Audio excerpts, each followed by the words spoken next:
আমরা প্রতিবাদ জানাচ্ছি যে আজকে সারা রাজ্যে স্কুল কলেজগুলোকে বন্ধ করে রাখা হয়েছে, অথচ আমরা দেখলাম কেরলে সমস্ত পরীক্ষা হয়েছে প্রোটোকল মেনে, এই করোনা বিধি প্রোটোকল মেনে পরীক্ষা হয়েছে, অথচ আমাদের এই সরকার, ব্যর্থ সরকার, এখানে পরীক্ষা নিতে পারলেন না এবং স্কুল কলেজগুলোকে একটা মুদিখানার দোকানে পরিণত করেছে। প্রতি মাসে তাদের অভিভাবকদের লাইনে দাঁড়াতে হচ্ছে, চাল ডাল আলু ব্যাগ জুতো সমস্ত রকম কিছু দেওয়া হচ্ছে, অথচ এই বাংলার যারা ছাত্র সমাজ, সেই ছাত্র সমাজকে শিক্ষার বাইরে রাখা হয়েছে এবং বিশ্ববিদ্যালয় কলেজগুলিতে ঠিক একইভাবে রাখা হয়েছে, বন্ধ করে রাখা হয়েছে এবং একটা গিনিপিগ সরকার চলছে। আপনারা দেখেছেন যে আমরা আজকে রাস্তায় যে সমস্ত শ্রমজীবী মানুষ তাদের পেটের জ্বালায় রাস্তায় বেরোচ্ছে, তাদেরকে পুলিশ প্রশাসনকে লেলিয়ে দেওয়া হচ্ছে, শুধুমাত্র মাস্ক পরেনি বলে তাদেরকে অ্যারেস্ট করে তাদেরকে মামলা দেওয়া হচ্ছে এবং তাদেরকে 500 টাকা করে জরিমানা হচ্ছে। আমরা আইএসএফ এর পক্ষ থেকে একদম পরিষ্কারভাবে বলতে চাই যে এই বাংলার স্কুল কলেজ এবং বিশ্ববিদ্যালয় খোলার দাবি নিয়ে আমরা রাস্তায় নামবো এবং আমরা আইন অমান্য করব। খুব তাড়াতাড়ি আমরা সেই সিদ্ধান্ত আমরা জানাবো।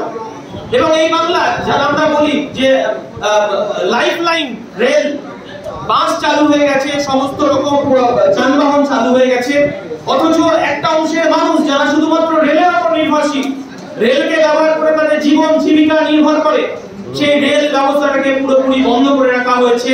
আমরা এই রেল লাইন চালুর দাবি জানাচ্ছি এবং আমরা রেল লাইন চালু করার জন্য দাবি রাখছি এবং আমরা এর বিরুদ্ধে আমরা বৃহত্তর আন্দোলনে যাব। আমরা লক্ষ্মীর ভান্ডার যে চালু হয়েছে, আপনারা দেখেছেন পদদলিত হচ্ছে, এই লক্ষ্মীর ভান্ডার প্রকল্প করার জন্য পদদলিত হচ্ছে।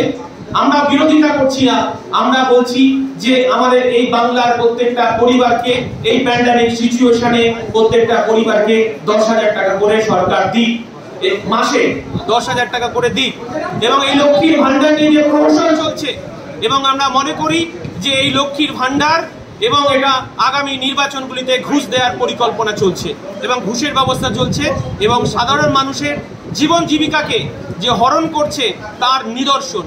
এবং আরেকটা কথা বলি যে আজকে আমরা বারবার এসে বলছি যে আমরা ভিক্ষা নয়, আমরা অধিকার চাই, আমরা আমাদের কাজের ব্যবস্থা করা হোক। আজকে এসএসসি বন্ধ, পিএসসি বন্ধ, টেট বন্ধ, সমস্ত রকম পরীক্ষা বন্ধ। আমাদের শিক্ষক নেতা বলেছে যে ডোমের পরীক্ষার জন্য, এর থেকে লজ্জা কি হতে পারে? ইঞ্জিনিয়ার থেকে শুরু করে স্নাতক থেকে স্নাতকোত্তর পর্যন্ত তারা অ্যাপ্লিকেশন করছে শুধুমাত্র ডোমের পরীক্ষার জন্য। এর থেকে লজ্জার আর কিছু হতে পারে না। এই লজ্জার আপনাদের কাছে বললাম, যেভাবে আজকে সারা বাংলায় আইএসএফ কর্মীদেরকে হেনস্থা করা হচ্ছে, মিথ্যা মামলা দেওয়া হচ্ছে, এটুকু প্রশাসনকে বলে দিই আর পুলিশ প্রশাসনকেও বলে দিই, ব্রিটিশ সাম্রাজ্যবাদও এখানে টেকেনি এবং এখানে মোগলরাও সাম্রাজ্য চালিয়ে যেতে পারেনি এবং পুলিশকেও বলে দিই যে আপনারা এই দলদাস হয়ে যে কাজ করছে, আপনারা খাকি পোশাকটা ছেড়ে দিয়ে আপনারা তৃণমূলের ঝান্ডা নিয়ে কাজ করুন। এর থেকে আইএসএফ এর আর নতুন করে কোনো ভাষা নেই। তাই এই কথা বলে আপনারা যে পিছিয়ে পড়া মানুষ, সাধারণ খেটে খাওয়া শ্রমজীবী মানুষের হয়ে কথা বলুন। আইএসএফ যে কথাগুলো বললো আজকে আমাদের প্রেস কনফারেন্সে আপনাদের মধ্য দিয়ে, আজকে পুলিশ প্রশাসন সহ আজকে জানি প্রশাসকের কানে পৌঁছাবেন।